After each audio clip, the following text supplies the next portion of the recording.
going to find the concentration of an unknown amount of sodium hydroxide. Okay, we know it's sodium hydroxide, but we don't know the concentration of it. And we're going to use hydrochloric acid because hydrochloric acid plus sodium hydroxide, they're going to react, you're going to get a reaction. So when you do a titration, the thing you are comparing against has to react with it, otherwise it's not going to work. And we know the concentration of the hydrochloric acid, so you're going to want to write this down because I'm going to make you do a calculation at the end. The hydrochloric acid is 0.1 moles per decimeter. 0.1. What's the chemical? HCl. Moles decimeters minus. The unknown, sodium hydroxide. So our unknown is sodium hydroxide. Huh? Sodium hydroxide, NaOH. Okay, NaOH is the sodium hydroxide. That's our as well. Have you unknown. done a mass? And the HCl is 0.1. That's the one we do know. What about mass? You don't need the maths. What's the unknown What are one? we doing? Sodium hydroxide. We don't need to know the mass. So, do we know the gas the volume? bits we are going to use, guys, this is called a burette.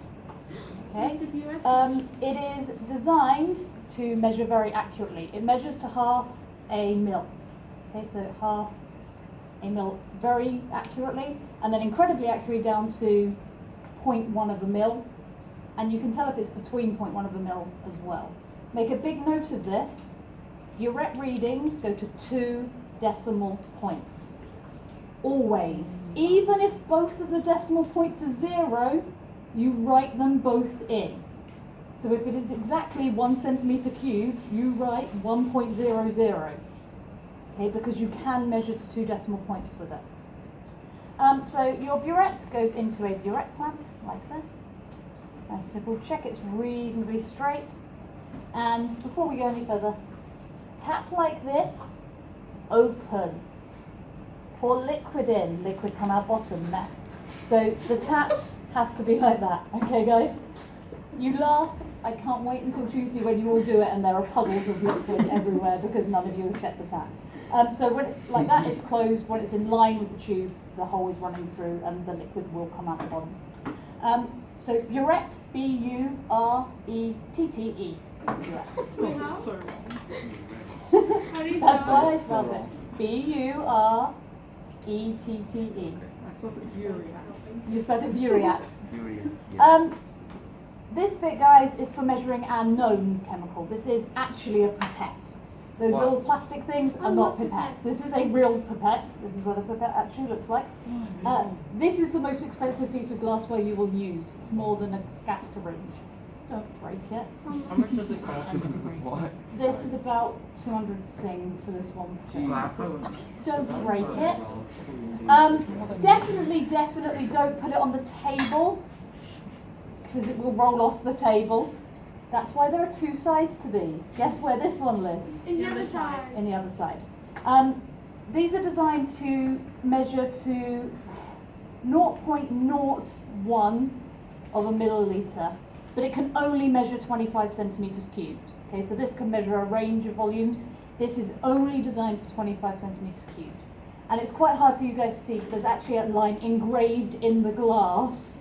Okay, your thumbnail catches on it to tell you where the 25 centimeter cube mark is. So it's actually literally etched into the glass so that you can't rub it off, you can't move it, it is part of the glassware. So this is what we will measure our hydrochloric acid with.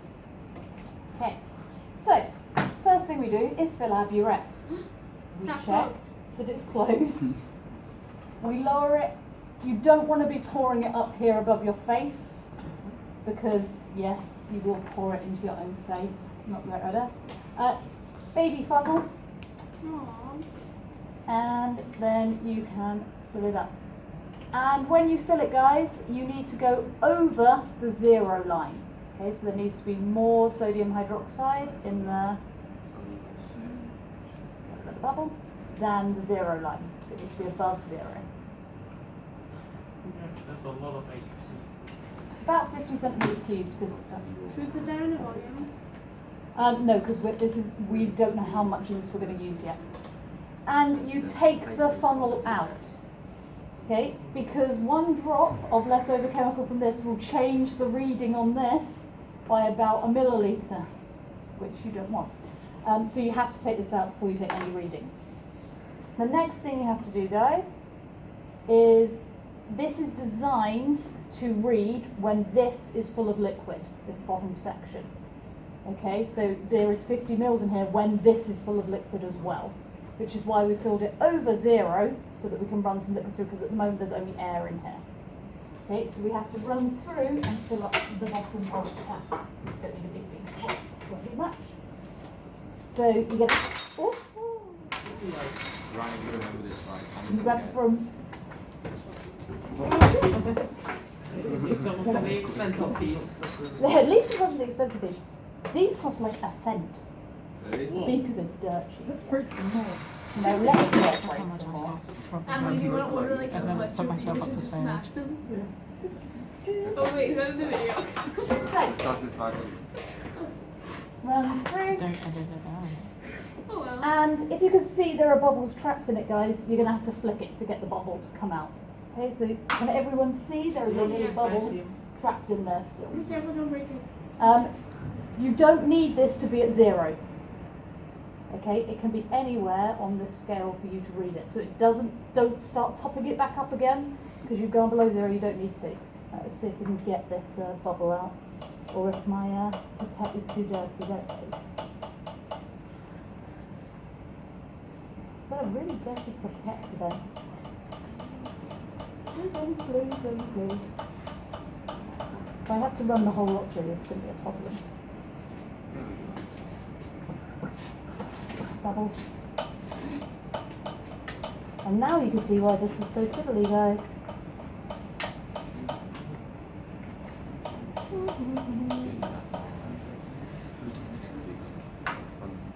Come on, bubble.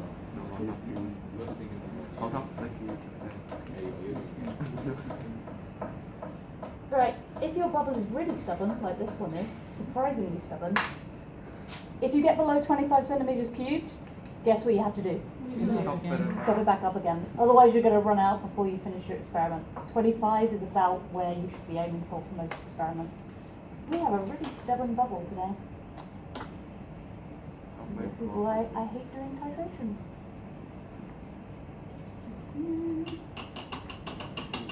Does it have to be hydrochloric acid as a noun? It doesn't have to be, but in this case it is. You'll notice, guys, now I've poured it back through, because this is a little bit filled with liquid, that is now lower, because the measurements drop down, which is why we have to fill that bottom bit, so that we get the correct measurement at the top. Let's hopefully this bubble will come out now. There we go. Cool. Yay. So, first thing you do, you fill up your burette and you take the reading that it is at. Okay, and you have to take the reading at the bottom of the meniscus, the bottom of the curve. And you should be able to tell if it's on the line or halfway between two lines. So in this case, it is it's 2.05 centimetres cubed is my start volume. So it's halfway between the line for 0 and 0.1, so it's 2.05, which is why you have that 2 decimal places. So that is my start volume. That's sodium hydroxide. Oh, is that NaOH? That is the volume. NaOH. That is my start volume of NaOH.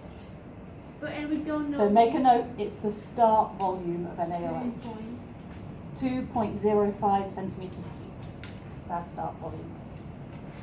Oh, I've not got a conical flask. That's not helpful. 2.5. 0.5. Okay, 5. 2.05. That's a big one of the clock. Okay, conical flask. This is where we put our known in. Okay, and you use a conical flask, not a beaker, because if anything splashes out of the beaker, it doesn't add to your measurement. So the idea of a conical flask is if things bounce off the surface, it gets trickled back in. Which is why we use the conical. And we do it over a white tile. So your setup should end up looking. So you can see the colour of the liquid. Yes. Why are you using the conical flask?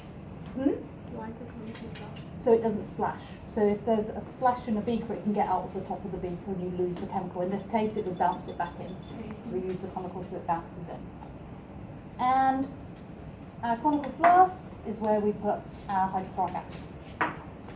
Now this is the bit that you will all tear your eyes out about. So we've got my hydrochloric acid. We have the pipette. This is where Louisa's zooming needs to be really, really good. This is a pipette bulb, okay? When we attach the pipette bulb to the pipette, we do not hold the pipette like this. Because when you start putting pressure in, it snaps here and you stab yourself in the wrist. Okay, because you're pushing towards it and the big sharp bit goes. If you're going to attach a pipette bulb, put your hand close to it, guys. You think I'm saying this for no reason? No, I have seen someone do this. Did they stop themselves in the wrist? Did they How much bleed? blood? Yes, well, fortunately, we knew enough first aid not to pull it out again, so it didn't bleed quite as much as it would have if it had pulled it out. And he missed everything important, it just was embedded properly in his arm. So keep your hand near the top, put the bulb on, okay? The bulb, yes! 3 buttons on it, guys. It has one at the top, A, and it is literally labelled A.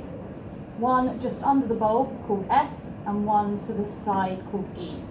A stands for air, okay? That is the button you press to get all the air out of the bulb.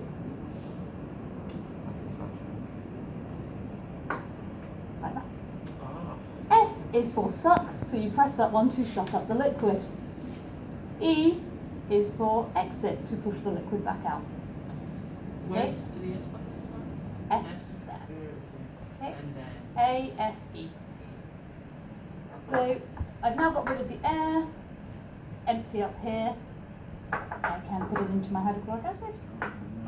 And if I press the S button, it will start sucking up liquid. Okay. Now, quite often, particularly with the 25ml pipettes, this will fill up with air before the liquid fills up in here as much as you need it. So sometimes you're going to have to press the A button again, squeeze the air out a bit more, press S so it starts sucking up again. Takes a little bit of pressure. And you want it to go a little bit over the line, okay? Because when you lift it out of the liquid, it will actually drop a little bit because you get liquid pressure pushing it up. So in there, it will be a bit higher than it is down there. Let the bubble trickle up. And then you use E to get it back onto the line. Now, this is the bit that you lot will probably mess up because you'll press it too hard and loads of liquid will come out at once and you'll go below the line, then you'll suck it up again and you'll spend forever trying. You have to very gently tweak it, there we go, until you get it onto, again, the meniscus touching the line. What's it called? This, the bulb, there, bulb. E thing. It's just an E button, it literally says E on it. And then you can run the liquid into your conical flask, and the quickest way to do it is actually take the bulb off, because it just kind of falls out. You don't have to press anything to make it come out then.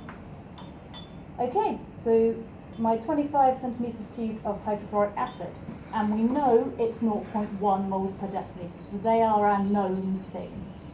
We know our volume, we know our concentration of hydrochloric acid, so we can work out our moles of hydrochloric acid.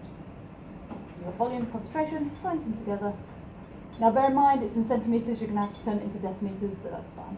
Yes? What did the button do again?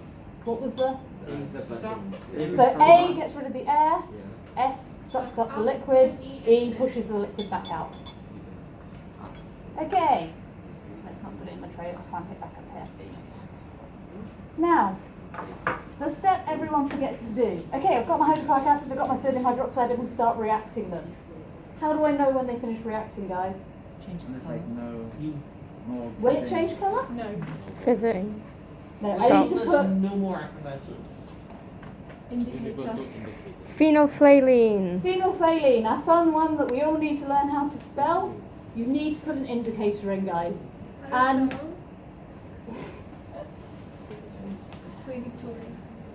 now, if you don't put in the indicator, nothing will change colour and you will keep pouring sodium hydroxide in and nothing will happen.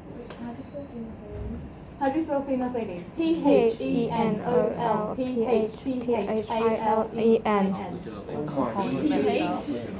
I'll read it out, guys. Don't worry. Don't worry. Everybody listen. Phenolphthalein. P-H-E P-H-E-N-O-L-P-H-T-H-A-L. H-T, not H-C. I need to fit. Should we do that again, guys? Yes. Right. P-H-E-N-O-L. We all got that bit. Yeah? Then it's P-H, Yeah. T-H, A-L-E-I-N. Oh, Emily. And guys, you want a reasonable Phenolphthalein. amount of phenolphthalein in here, okay? So about half a pipette full. You want it to change colour quite visibly. It's in an acid at the moment, so it's still colourless. What colour should it go? Purple/pink. Purple/pink, yeah. So we've got a little bit of our sodium hydroxide in my beaker still.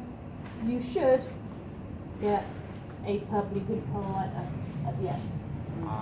That's what we're looking for. That's pretty. Okay, so we know how much hydrochloric acid we've got. We've put some indicator in it. How to do the actual titration? Bear in mind, we've actually done no reaction. This is all set up. It's only 16 steps. It's a lot of steps. It's already 16 minutes. Okay. When you are doing a titration, guys, you should have, assuming you are right-handed, your left hand around the burette with the tap, and your right hand on the conical flask. Obviously, if you're left-handed, you probably want to do it the other way round, so you turn the burette so the tap is on that side, so you can have your right hand round and your left hand on that. But I'm right-handed, so this way round. You need to constantly swirl the liquid in the conical flask. Otherwise, you end up with a big puddle of your alkali in the middle and a big puddle of your acid on the outside, and you don't know when it's all... No, you don't have... That's what... You've got a hand. Use it. It's fine. Stirs all by itself. Now, you should be looking at this, not this, when you're titrating. Okay, because you can read the value when you stop the tap. Okay, it's the colour change here you're watching for. So the first titration we do, we always call it a rough titration, which means we just open the tap and we keep adding the alkali until it changes colour. Okay, you just keep adding it, keep adding it, keep adding it, and you stop the tap as soon as you see the colour change. Okay, and that gives you a rough idea of what volume you're going to be working towards. Then when you do your next one, you can run, let's say our rough volume is about 27, you can run 20, 22 in quickly and then slow it down to get a more accurate result at the end.